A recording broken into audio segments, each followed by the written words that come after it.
this is GILA. So Mike Pence did not rise to the occasion, and he tacitly allowed the big steal to proceed with Congress voting, after various objections and debate, to accept the deeply fraudulent results of the US 2020 election. It's truly sad that so many Americans in important positions are either too compromised or too pathetic to protest against the huge crime of wide-scale electoral fraud that a number of Democrats have perpetrated on the American people, with the connivance of mainstream and social media.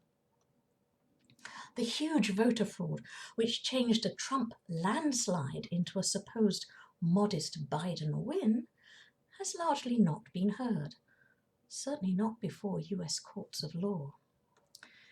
Even the Supreme Court has so far managed to sidestep actually listening to any evidence of fraud. This is the way the world ends, as T.S. Eliot informed us in the past, not with a bang, but with a whimper. Social media is already upping its censorship, removing President Trump from Twitter and Facebook. Just think about the implications of that for a moment. The President of the United States has been removed, just like that. Nancy Pelosi is yet again trying to impeach President Trump, with less than 2 weeks to go until the expected inauguration of the most senile and corrupt president yet to hold the office. Of course, behind the scenes, the one ultimately pulling the strings is Barack Obama and his socialist and power-hungry cronies. It's only going to get much, much worse if nothing is done to stop them. There are nevertheless some possible signs of hope, from a number of self-proclaimed Christian prophets declaring that President Trump will serve a second term, from attorney Lin Wood posting on Parler, having been thrown off Twitter like so many others, informing us that multiple arrests will happen in the coming days, and even President Trump's declaration that there will be an orderly transition to the next administration and that his first term has ended. He didn't actually specify who will actually lead it. The Insurrection Act and the President's 2018 executive order both provide the possibility of military force defeating the culmination of the 4-year-long Democrat coup, supported by infiltration from foreign players, against the will of the majority of the American people as expressed in legal votes. Certainly Communist China, among other players, has a large hold on various politicians in the USA, including Joe Biden. And China wants to oust the USA as the world's top dog. This is all no doubt why Democrats are trying to impeach the lawful US president again as fast as they can. Apparently, Nancy Pelosi's laptop was taken by special forces under cover of the attack on the Capitol on Wednesday. At least I've seen that in one or two places on YouTube. If so, I wonder what compromising information might be on it.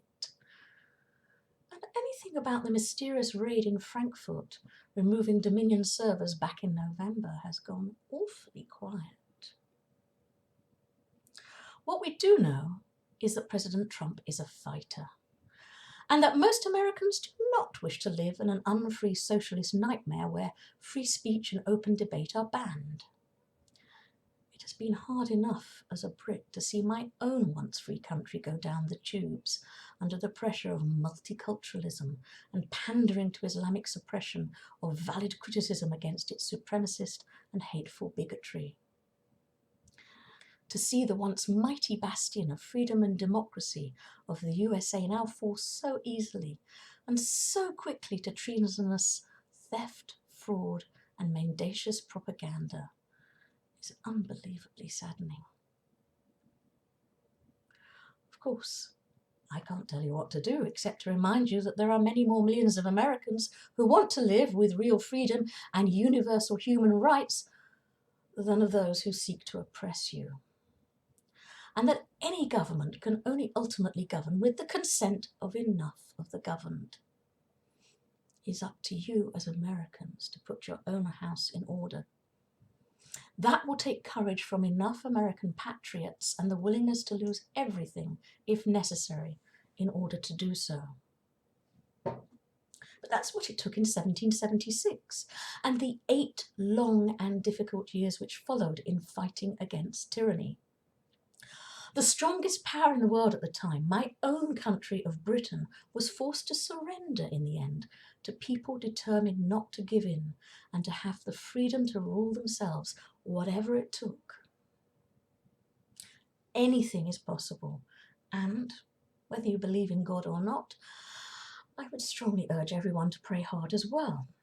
Certainly, I'm praying for President Trump and his family, all of his supporters, and for the overthrow of the leftist coup in the USA, here in the relative freedom of Israel, where I don't need to worry about being politically correct or woke, which pronouns I need to use, or to kowtow to the destruction of Western civilization.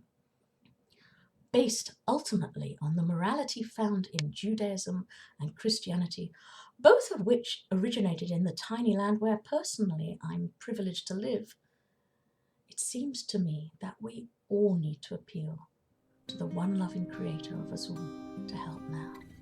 Thank you so much for listening.